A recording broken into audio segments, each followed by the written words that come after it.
Dernier petit point sur les lois normales, c'est surtout réussir à partir d'un graphique d'une loi normale, reconnaître l'espérance et l'écart type. Donc pour ça, on va se servir de GeoGebra et on va regarder un petit peu l'influence des paramètres sur la loi normale et sur le graphique. Donc on crée un premier curseur qu'on va appeler mu, représentant donc l'espérance, et on nous demande de 0 à 50.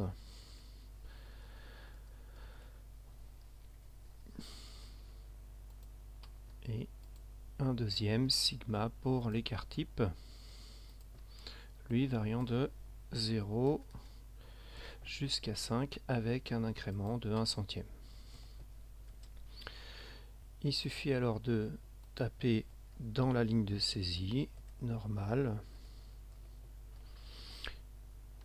donc la moyenne qui est mu, qu'on le récupère au bout de la ligne de la saisie, le mu. Le sigma, même chose au bout de la ligne de la saisie. Et donc, on peut tracer la loi normale.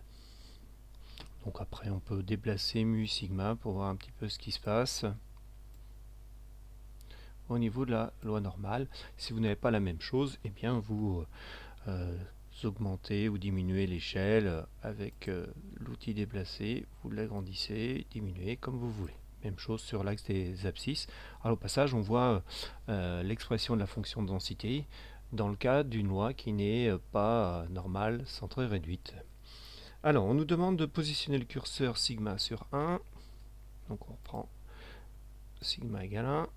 Et on va regarder l'affluence un peu de mu sur le graphique de la loi normale. Donc on remarque tout simplement qu'il y a une translation parallèle au vecteur dirigeant l'axe des abscisses. Et puis deuxième chose qu'on remarque, c'est que la courbe est centrée sur un axe, donc on va essayer de le trouver.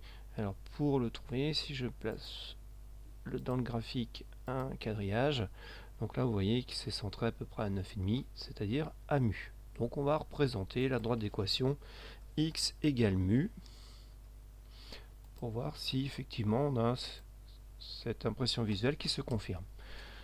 X égale mu, donc je déplace mu, et on voit bien que la courbe est centrée autour de cet axe-là. Pour le plaisir, on pourrait faire une symétrie de la courbe par rapport à cet axe et retrouver le même.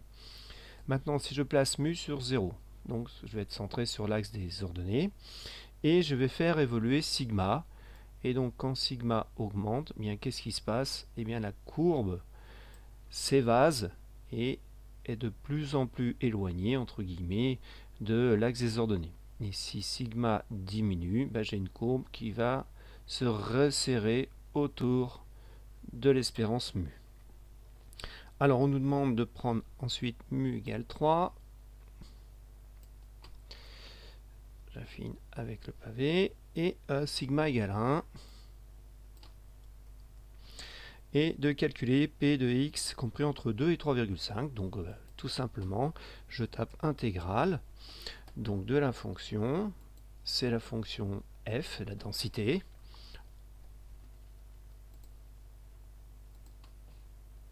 f entre 2 et 3,5, 3,5.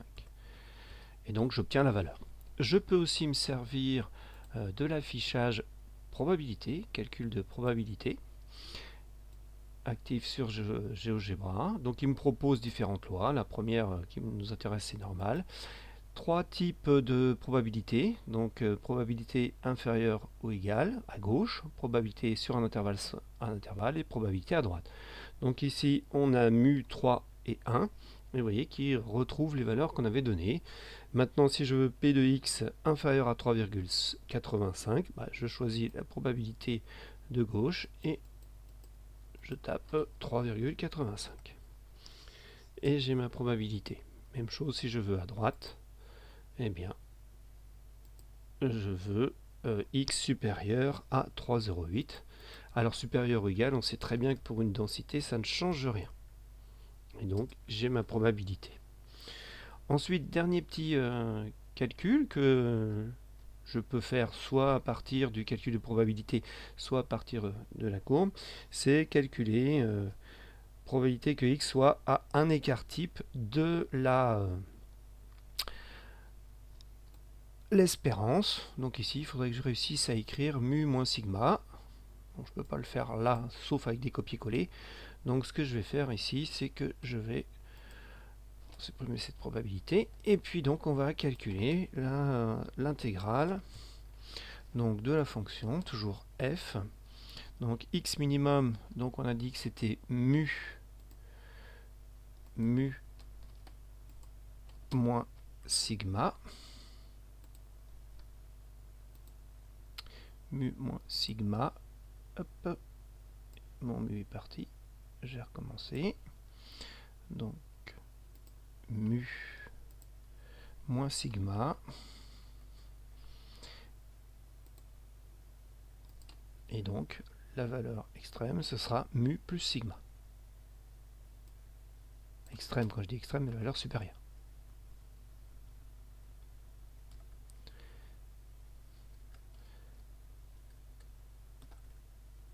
Donc le logiciel donc, me calcule la probabilité, b égale à peu près à 0,68, donc la zone est coloriée, et maintenant si je déplace mon mu, comme ça fait une translation, eh bien j'ai toujours aucune influence de mu sur cette probabilité. Par contre, si je change sigma, on pourrait penser qu'il y a une influence sur la probabilité. Eh bien non, pas du tout. Quand on est à un écart type, on a toujours la même probabilité. C'est ce qu'on appelle la plage de normalité à un écart type. Et maintenant, si je veux à deux écarts types, donc je change mu moins 2 sigma, mu plus 2 sigma. Alors forcément, on va être plus éloigné de l'espérance. Et donc là, j'ai une probabilité de 0,95. Et comme tout à l'heure, si je change sigma, eh bien, j'obtiens la même chose. C'est la plage de normalité à 95%, celle qu'on retrouve la plupart du temps comme intervalle sur, par exemple, les prises de sang.